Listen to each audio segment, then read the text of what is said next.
მოგესალმებით. დღეს ვისაუბრებ 29 იანვრის ახალმთვარეობაზე, რომელიც გვექნება მერწყულის ზოდიაქოს ნიშანში მე-10 გრადუსზე, 16 საათზე და 36 წუთზე იუპიტერთან ტრინით. ძალიან კარგი ახალმთვარეობა გვექნება, ოპტიმიზმით სავსე, ახალი იდეებით, ახალი სურვილებით სავსე ახალმთვარეობა და ამის განხორციელებისთვის ძალიან კარგი პერიოდია, მაგრამ გავითვალისწინებთ მარსის რეტროგრადულობასაც და ძალიან კარგი იქნება თუ ძველი საქმის განახლებაზე იმუშავებთ. მოგზაურობისთვის, სხვა კულტურის გასაცნობა, ახალი კონტაქტების გასამყარებლად იდეალური პერიოდია.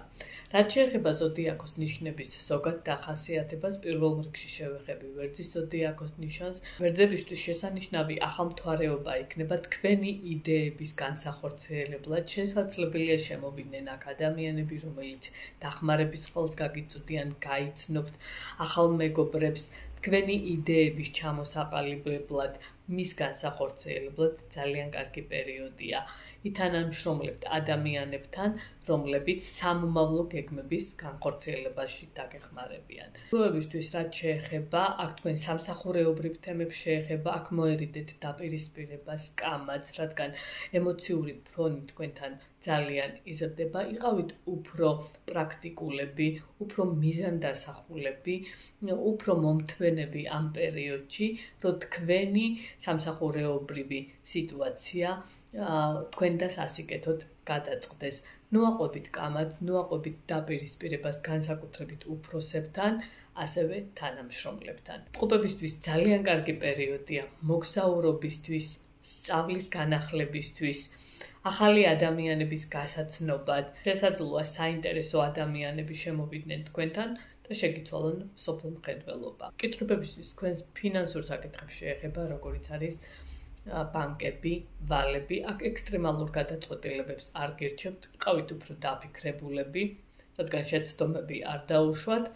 რაც შეეხება ზღვის ენერგეტიკებზე სამუშაოდ, შეგიძლიათ ახალი მიდგომებით ითანამშრომლოთ ადამიანებთან, ხოლო ყიდვა-გაყიდვის თემებს, უძრავ ქონებასთან დაკავშირებულ საკითხებს რაც შეეხება, აქ შეგიძლიათ ეს პერიოდი თქვენთან სასიკეთოდ გამოიყენოთ. ლომებისთვის თქვენს ოპოზიციურ ნიშანში დგება ახალმთვარეობა, აქ შესაძლებელია იყოს ემოციური ფონი გაზრდილი, უფრო მეტი ენერგიის დახარჯვა მოგიწიოთ, მაგალითად პარტნიორულ ურთიერთობაში, როგორც საქმიანი, ასევე პირად საკითხებთან დაკავშირებით, შეიძლება ხელისშემშლელი ფაქტორებიც იყოს ამ პერიოდში, მაგრამ აქ გეძლევა ძალიან კარგი ოპტიმიზმი, მთავარია იმოქმედოთ და თქვენ და სასიკეთოდ გამოიყვანოთ ის სიტუაციები, რაც თქვენთვის ასე მნიშვნელოვანია პარტნიორულ ურთიერთობაში. ქალწულებისთვის თქვენ სამსახურეობრივ თემებს შეეხება. განახლება შესაძლებელია მოხდეს თქვენ სამსახურში, ან ახალი სამსახური დაიწყოთ.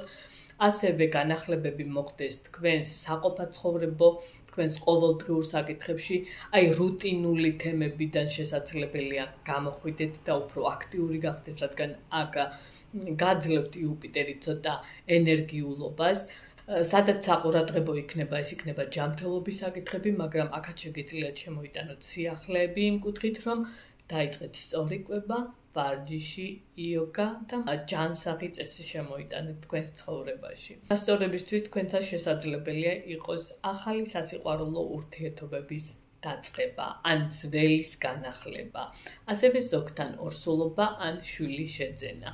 ფინანსური კუთხითაც გაუმჯობესების კუთხით იდეალური პერიოდია, გამოიყენეთ ეს პერიოდი თქვენ და სასიკეთოდ, რადგან გაძლევთ ძალიან დიდ ოპტიმიზმს, ძალიან დიდ შემართებას, ენერგიულობას, მთავარია იმოქმედოთ და იაქტიუროთ. მორიელებს რაც შეეხება, აქ შეეხება თქვენს ოჯახურ საკითხებს, აქ შეიძლება იყოს ცოტა გადაძაბული სიტუაცია, ემოციური ფონი გაზრდილი, ან შეეხოს თქვენს უძრავ ქონებას, ყიდვა-გაყიდვის თემებს, ბანკებთან ურთიერთობას, ვალის აღებას. აქ ამ თემებში შესაძლებელია თქვენი ენერგია დაიხარჯოს, ეცადეთ ექსტრემალურ გადაწყვეტილებას აარიდოთ თავი, უფრო დაფიქრებულად და სტრატეგიულად იმოქმედოთ.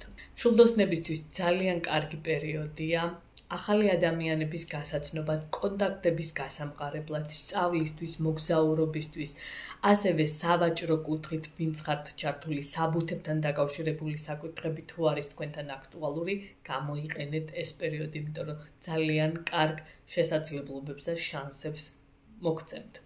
თხის რქებს რაც შეეხება, აქ თქვენს სურვილებს, თქვენს პრიორიტეტებს, თქვენს ყოველდღიურ ფინანსურ საკითხებს შეეხება, აქ შეიძლება მოულოდნელად გაიხსნას ფინანსური კანალი, სადაც შესაძლებლობა გექნება თქვენი ფინანსური საკითხები დაარეგულიროთ, თქვენი პრიორიტეტების, თქვენი სურვილების ახლებური მეთოდით მიდგომა და ამის განახლება მოხდეს.